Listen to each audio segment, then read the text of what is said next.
Chapter 7.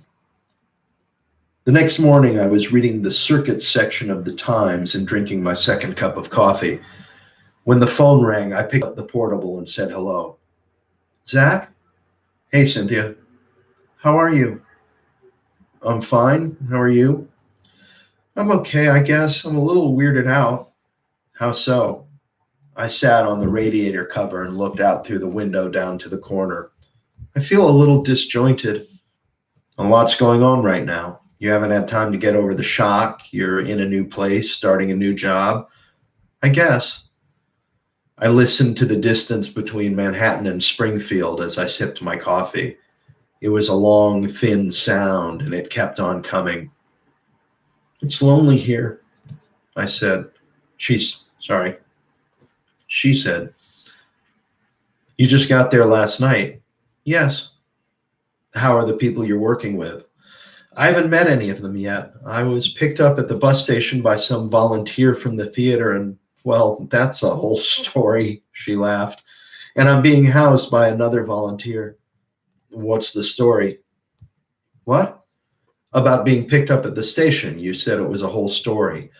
Oh, well, my agent told me someone from the theater would pick me up. So I get off in Springfield with about 15 other passengers, and I'm waiting there on the sidewalk, standing there with my bags. Everyone is being met by family or friends, or they're grabbing cabs because they know where they're going. And I'm just standing there, and it's starting to drizzle. Finally, everyone's gone. It's just me and this old man with an umbrella looking around like he's lost.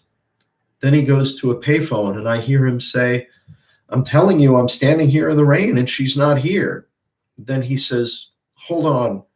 He looks over at me and says, you're not here for the theater, are you? And I say, yes, I am. I'm waiting for my ride. And he tells who's ever on the phone, oh, never mind, she's here. He comes over and says, sorry, I didn't think you were an actress. You look a lot different than I expected. And so I asked him what they told him I looked like. And he said they didn't say anything, that I just don't look like an actress. I mean, what did he expect? A cape, a cigarette holder, and a steamer trunk?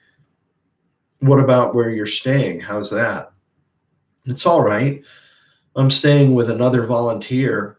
I just hope she's not as dim as the guy who picked me up.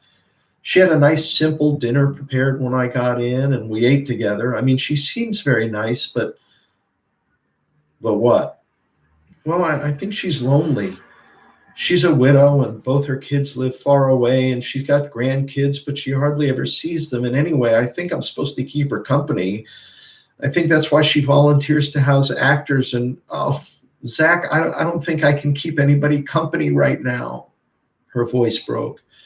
I came up here to take my mind off it all, and you were right. It probably wasn't a very good idea, but oh, God, I can't believe it. He wouldn't do it, Zach. He just wouldn't.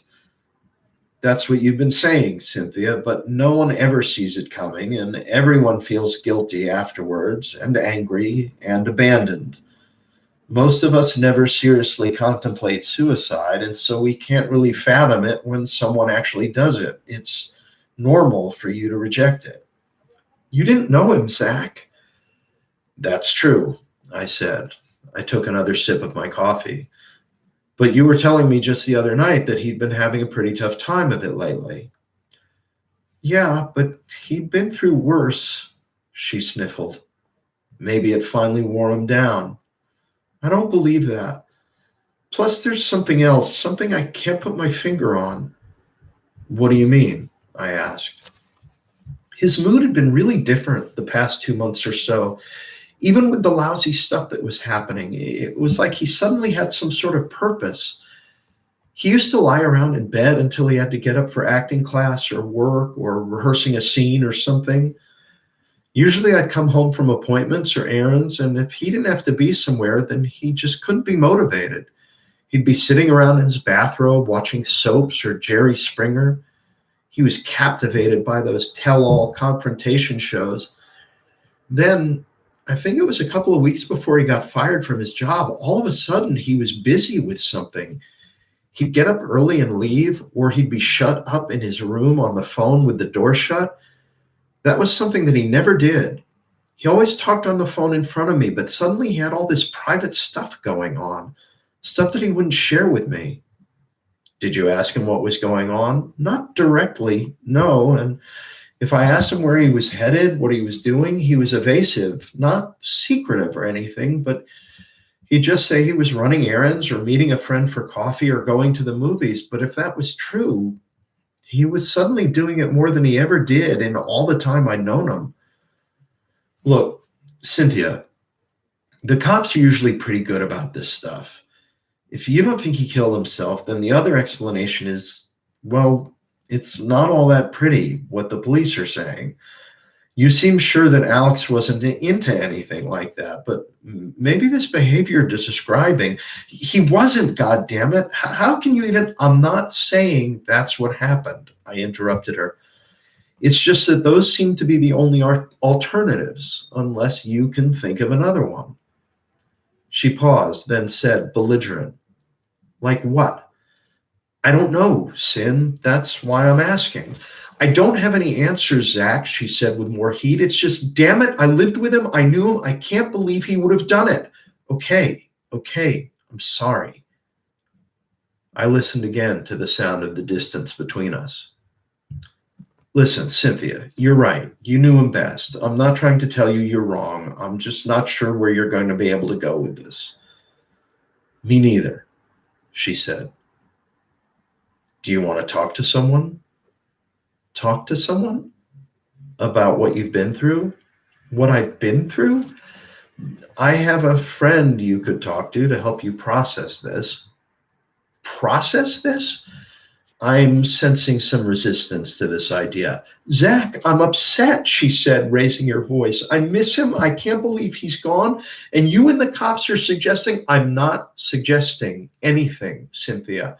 I'm just going on what was found. I didn't know him. I raised my own voice. For Christ's sake, I don't even know you. I'm doing my best to help. What the hell do you want from me? I want you to believe me, God damn it, she yelled. I want you to... What? Nothing, she said. You're right. It's not your problem. I'm sorry for imposing. That's not what I meant, Cynthia. I'm just saying that... No, she cut me off. You're right. I don't know what I'm talking about. I'm just being hysterical, and you've done more than enough already, she said coldly. Cynthia, I've got to go. I've got rehearsal in half an hour. I'll call you in a couple of days. She hung up. I stared at the receiver in my hand, furious. Who the hell did she think she was, taking that tone with me when I had gone out of my way to help? I met this girl, spoke to her on the phone a few times, had one date with her, and then got embroiled in this mess that wasn't mine. Where were her other friends? Why had I gone to the police station with her, and why was I the one holding her hand now? Adrenaline ran through my system, and I toggled the phone line to call her back. Then I realized I didn't have her number. I punched *69, but the callback number was blocked. Why was I allowing myself to get tied up in knots over this? She was cute. That's why. The simple, all-American, stunning cheerleader cute that looked like it could answer all those questions in your life. I looked into those eyes and I saw the house in Westport, the Range Rover, the Retriever, the adoring kids running across the lawn into my outstretched arms. I saw the life I had never had but had always dreamed about. The life that would have disappointed my parents even more than the one I was living now. The life I might have had until my brain short-circuited and I had gotten lost, ending up where? I sat by the window and stared down into the street. People walked purposefully into the promise of the fresh autumn breeze, and I envied all of them. They knew much more about where they were headed than I did, and even if all of their hopes, dreams, and plans were illusions, at least they kept them moving, motivated them. I was well on my way to a funk that could have sent me back to bed for the rest of the day when the phone rang. It was Leo. Zach, how are you? I'm okay. You? Shaky. You heard about Alex? Yeah, I got a call from another student. I realized that of course Leo would have heard, and I kicked myself for not calling him sooner. Are you all right? I asked. Oh yeah, I'm fine. I'm just shocked. We weren't very close or anything. It's just we saw him at the play, and I spoke to him more the next day about his performance and some other things that his theater group was working on. I just can't believe it. You're not the only one, I said. What do you mean? He asked. I filled him in on the events of the past few days and the conversation I had just had with Cynthia. Well, I can see her point, Leo said. You can? Yeah. Why? Well, it's true that he'd been through a lot. He had a lot of broken dreams and a truly fucked up family life, but like Cynthia said, none of that was new. But she intimated there was some really terrible stuff in his past. I know they're still alive, but the way she phrased it, what she said was he lost his family. He did, in a way. They shunned him, for lack of a better word, almost in the old Amish tradition. For all intents and purposes, he was dead to them. And of course, because of what they were into, he didn't really want to have anything to do with them either. You mean this guru stuff? What's the story with that? Well, I don't know how much of it I should go into. He talked about it in the context of our student-teacher relationship, and that's kind of confidential. Leo, he's dead, and it's me. I'm not going to call the Inquirer, and if I did, they wouldn't care. True. Over the phone, I heard the familiar sound of his kettle boiling. He was in his small kitchen making a cup of tea, which he often did when he wanted to relax, or when we were settling in for a long, slothful afternoon chat in his living room. I watched a couple walking up Columbus Avenue with their arms around each other. They were deep in conversation, and they stopped at the corner even though they had the light. The woman shrugged the man's arm off her shoulders. Her face was red. Alex's family is Wellspring, Leo said, pulling my attention back. It took me a moment to place the name. What, the vitamin people? Yeah. So, well, they're much more than some vitamin company. That's how they started out, but they've branched out into all kinds of the health food, organic, holistic stuff. They started out small when Alex was a kid. They were very successful with their vitamin line, and then the Alternative Health magazine. Now they have a small chain of very high-priced, very luxurious spas. I've heard of them. What does this have to do with Alex being estranged from his family? Wellspring is a family business. Even though it's gotten quite large, it's still privately held, and everyone in the immediate family works for it. Alex's parents, his older brother and sister, and uncle, everyone except Alex, and that's where the friction came from. Just because he didn't want to work on the family farm, they disowned him? No, it wasn't that. He broke the spiritual bond that the family had and didn't carry out his part of his destiny, their destiny. See, when Alex was about 5 years old and the business was really beginning to take off, Alex's dad found a guru. According to Alex, this guy taught his own brand of some Eastern philosophy. Slowly, over a period of years, he sucked the whole family in. At first, it was just the father. But as he started studying with the guy, the business really took off. Alex's dad attributed much of that success to the guru's guidance. Anyway, the father was a very powerful figure, at least in the family structure. I gather he was pretty intimidating. When he started to kowtow to this guy, Simon, everyone in the family fell in line. To hear Alex tell it, Simon is a captivating, dynamic presence. So they didn't want Alex to be an actor? The woman on the corner was crying now. She gestured emphatically as she spoke, making a chopping gesture with her right hand. The man just shook his head. It's not so much that they had a problem with him being an actor, per se, Leo said. Nothing would have been acceptable to them except fulfilling his destiny and thereby fulfilling the destiny of the family. By the time Alex was halfway through high school, this guy was running virtually all aspects of the family's life. The spa business was starting to develop, and the family had to rely on outside expertise more than they wanted to. So it was decided that Alex would go to hotel school at Cornell and learn how to run that end of things. And Alex wouldn't do it. No, he did it. He went to Cornell and graduated. Then he got an entry-level job at a place where he could learn the ropes and get ready to start handling things for the family.